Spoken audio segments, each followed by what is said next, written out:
Welcome back to guys, स्वागत है आपका फिर से एक नए वीडियो में। सबसे पहले थर्ड पीआरसी लागू होनी चाहिए या फिर वीआरएस, दोनों में काफी ज्यादा दिक्कतें आ रही हैं। जितने भी बीएसएनएल कर्मचारी है उनको ये अफवाह फैल रही है कि पहले वीआरएस लागू हो जाएगा या फिर पहले थर्ड पीआरसी लागू हो जाएगी। तो बहुत सारे लोग चाह ये रहे हैं कि पहले थर्ड पीआरसी लागू हो फिर वीआरएस, और कोई लोग ये भी चाह रहे होंगे कि पहले वीआरएस लागू हो या फिर थर्ड पीआरसी। ठीक है, तो बीएसएनएल थर्ड पीआरसी की एक और लेटेस्ट अपडेट के साथ फिर से हाजिर हूं आपके सामने। ये अपडेट है 20 सितंबर 2025 की, जहां पर आपको ये बताया जाएगा कि बीएसएनएल जो ईयू है वो यहाँ पर ऐसा क्यों बोल रही है कि पहले थर्ड पीआरसी लागू करो और वीआरएस बाद में लागू करो। ऐसा बीएसएनएल ईयू क्यों बोल रहे हैं या फिर यूनियन क्यों बोल रही है ऐसा। ठीक है, तो इसके बारे में पूरी जानकारी विथ डिटेल विथ एग्जाम्पल आपको इस वीडियो में देने वाला हूं। तो चैनल पर नए हो तो सब्सक्राइब करें। मेरा नाम है सुनील विश्वकर्मा। जानकारी यूजफुल लगा तो एक लाइक करके जरूर जाना। चलिए गाइस, बढ़ाते हैं वीडियो को आगे। देखिए गाइस, यहाँ पर आपको पूरी बात समझाने वाला हूं मैं कि अगर थर्ड पीआरसी लागू हो रही है तो यहाँ पर बीएसएनएल यूनियन वाले ऐसा क्यों बोल रहे हैं कि आप भैया पहले थर्ड पीआरसी को लागू करो फिर वीआरएस को। पहले मैं आपको यहाँ पर डोट के बारे में बताने वाला हूँ, उसके बाद यहाँ पर पॉइंट में आपको यहाँ पर 6 पॉइंट से समझाऊंगा कि क्या क्या यहाँ पर मामले में बताया गया है। ठीक है, बीएसएनएल और दूरसंचार विभाग को डोट बोलते हैं के बीच का ये मामला है। ठीक है, बीएसएनएल के अधिकारियों से जुड़े कुछ काम अभी भी डोट के पास पेंडिंग है। बीएसएनएल ने इन सभी कामों को सिफारिश करके डोट को भेज दिया है, लेकिन डोट की तरफ से अभी तक कोई जवाब नहीं आया है। अब बीएसएनएल के मामले का मतलब ये है कि जैसे कि एक थर्ड पीआरसी का, वीआरएस का, उसके बाद यहाँ पर नेटवर्क प्रॉब्लम हो गई, बहुत सारे ऐसे मामले हैं जो पेंडिंग में है, जो कि बीएसएनएल द्वारा डोट को भेज दिए गए थे, लेकिन अभी तक डोट की तरफ से इसका कोई जवाब नहीं आया है। तो यहाँ पर कर्मचारियों से जुड़े मुद्दे के बारे में देख लेते हैं क्या मुद्दे हैं। यहाँ पर बीएसएनएल कर्मचारियों की कुछ अभी भी बड़ी समस्याएं हैं जिनका असर आम लोगों पर भी पड़ता है। हमने डोट के सदस्य सेवाओं से इन समस्याओं पर तुरंत ध्यान देने के लिए अनुरोध किया है। इन समस्याओं पर लंबी बातचीत हुई है। कुछ पॉइंट से समझेंगे हम क्या क्या समस्याएं हैं और उन समस्याओं को पूरा विथ डिटेल विथ एग्जाम्पल से। ठीक है, तो पहली समस्या अगर हम बात करें, तीसरी पीआरसी वेतन समीक्षा समिति की मंजूरी। बीएसएनएल के कर्मचारी अपनी सैलरी में बढ़ोतरी का इंतजार कर रहे हैं 2017 से। पीआरसी एक समिति होती है जो सरकारी कर्मचारी की सैलरी, भत्ते और बाकी चीजों की समीक्षा करती है। तीसरी पीआरसी का मतलब यह है कि तीसरी बार सैलरी में बदलाव किए जाएंगे और उसकी समीक्षा की जाएगी। ठीक है, अब समस्या क्या है, प्रॉब्लम क्या है वो देख लेते हैं, फिर सॉल्यूशन करेंगे कि अभी फिलहाल कंडीशन में क्या सॉल्यूशन है उसका। ठीक है, तो पहले समस्या देख लेते हैं। बीएसएनएल अधिकारियों की सैलरी 2017 से अभी तक नहीं बढ़ी है। वे अभी भी 2007 वाले पुराने सैलरी स्केल पर ही काम कर रहे हैं। ठीक है, सरकार के एक विभाग जो कि डीपीई है ने साफ कह दिया है कि बीएसएनएल के सैलरी बढ़ाने की अनुमति दे दो, लेकिन दूरसंचार विभाग जो कि डोट है इसे लागू करने के लिए तैयार नहीं हो रहा है। ठीक है, अब क्यों नहीं लागू कर रहा भैया इतनी पुरानी सैलरी को, ये सबसे पहला प्रश्न आता है, वो भी देख लेते हैं क्यों। क्योंकि दूरसंचार विभाग सामर्थ्य खंड जिसको बोलते हैं अफोर्डेबिलिटी क्लोजेस का हवाला दे रहा है, जिसका मतलब यह है कि कंपनी की आर्थिक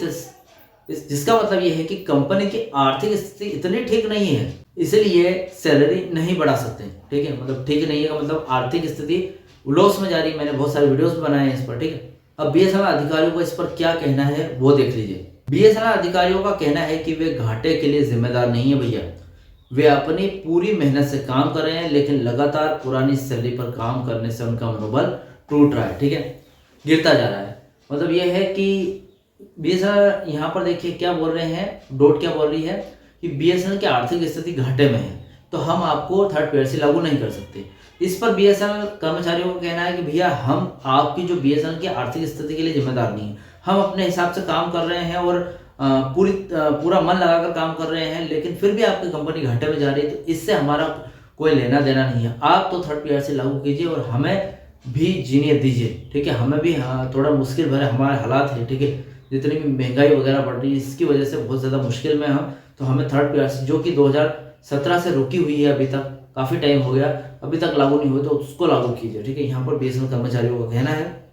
अब क्या हुआ मीटिंग में वो देखिए। मीटिंग में सरकारी अधिकारियों ने माना कि यह एक बड़ी पुरानी समस्या है। उन्होंने भरोसा दिलाया कि वे इस मुद्दे को हल करने की पूरी कोशिश करेंगे और तीसरी पीआरसी को लागू करवाने में मदद करेंगे। जो दूसरा पॉइंट है वो देख लेते हैं, अधिकारियों के लिए बेहतर वेतनमान, स्टैंडर्ड पे स्केल। यह मांग अधिकारियों के लिए बेहतर सैलरी स्केल और प्रमोशन से जुड़ी हुई है, खासकर उन लोगों की जो 2007 के बाद बीएसएनएल में भर्ती हुए हैं। अब क्या समस्या वो देख लेते हैं। 2007 के बाद भर्ती हुए जेटीओ, जेएओ, जूनियर टेलीकॉम ऑफिसर और जूनियर अकाउंट्स ऑफिसर, दोनों जैसे अधिकारियों की सैलरी के स्केल में गलती हुई है। अब सरकार ने 2017 में एक आदेश जारी किया था जिसके अनुसार उनकी सैलरी स्केल को अपग्रेड किया जाएगा E1A से E1 में, ठीक है, E1A से E1 में। लेकिन 13 साल से यह लागू नहीं हुआ है। यह गलती हजारों युवा अधिकारियों के करियर और सैलरी पर असर डालती है। क्या हुआ मीटिंग में वो देखिए। मीटिंग में अधिकारियों ने इस मुद्दे को ध्यान से सुना। उन्होंने आश्वासन दिया कि इस पर दूरसंचार विभाग ने नए संयुक्त सचिव के साथ बात करेंगे। उन्होंने बीएसएनएल अधिकारियों से इस समस्या पर एक विस्तृत नोट, डिटेल नोट देने को कहा है ताकि वे इसे ठीक से समझ सके और आगे बढ़ा सके, ठीक है। अब ये हो गया। अब उसके बाद यहां पर तीसरा पॉइंट है वो देख लेते हैं। तीसरा पॉइंट है बीएसएनएल अधिकारियों के लिए पुरानी पेंशन योजना। अब देखिए प्रॉब्लम क्या वो समझते हैं पहले। दूरसंचार विभाग ने बीएसएनएल के उन सभी अधिकारियों को पुरानी पेंशन योजना ओपीएस देने से इनकार कर दिया जिनकी भर्ती दूरसंचार विभाग डोट की अपनी अधिसूचना के आधार पर की गई थी। डोट ने बहुत सारे ऐसे लोगों को भर्ती किया था जब बीएसएनएल नहीं बनी थी उस टाइम, और उनको अब बीएसएनएल के द्वारा क्या है सैलरी के लिए वो आए हैं, उनको वो भी बोल रहे हैं कि हमें भी यहाँ पर जो ओपीएस, जो पुरानी पेंशन योजना है जो बीएसएनएल अधिकारियों पर लागू होती है वो हम पर भी कीजिए। तो ऐसा कहने पर बीएसएनएल ने यहाँ पर साफ मना कर दिया है, क्योंकि आप भैया डोट द्वारा भर्ती किए गए थे, हमारे द्वारा नहीं, ऐसा बोला है उन्होंने।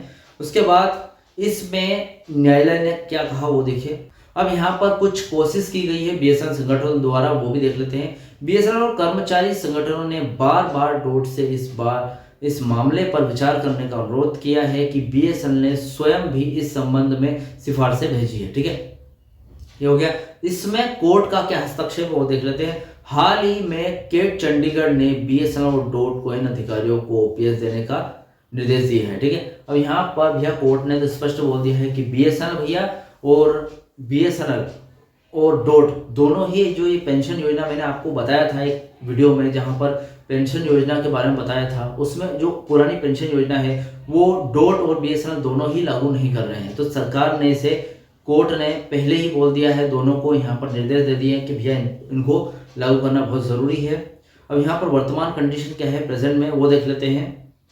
इस निर्देश के बाद एक पत्र डोट के वरिष्ठ महानिर्देशक को भेजा गया है जो इस मुद्दे पर विचार कर रहे हैं। कर्मचारी संगठन उम्मीद कर रहे हैं कि लगभग 2000 प्रभावित अधिकारियों को जल्दी ही न्याय मिलेगा। अब यहाँ पर उम्मीद है भैया, हो सकता है नहीं भी मिले या फिर मिल भी जाए, ज्यादा भी मिल जाए, ठीक है। अब यहाँ पर चौथा पॉइंट आता है गाजियाबाद के ALTTC का भविष्य क्या है। देखिए गाजियाबाद का क्या है, इसका वीडियो मैंने नहीं बनाया है, लेकिन देख लेते हैं अपडेट में क्या है, समस्या क्या है, प्रॉब्लम क्या है वो देख लेते हैं। डोट ने गाजियाबाद के ALTTC परिसर का अधिग्रहण कर लिया है, जिसका मतलब है मर्जर कर लिया है, कोई भी कंपनी वगैरह ऐसा कुछ मर्जर किया है, जिससे बीएसएनएल के प्रशिक्षणों के लिए हॉस्टल की सुविधा में समस्या आ रही है।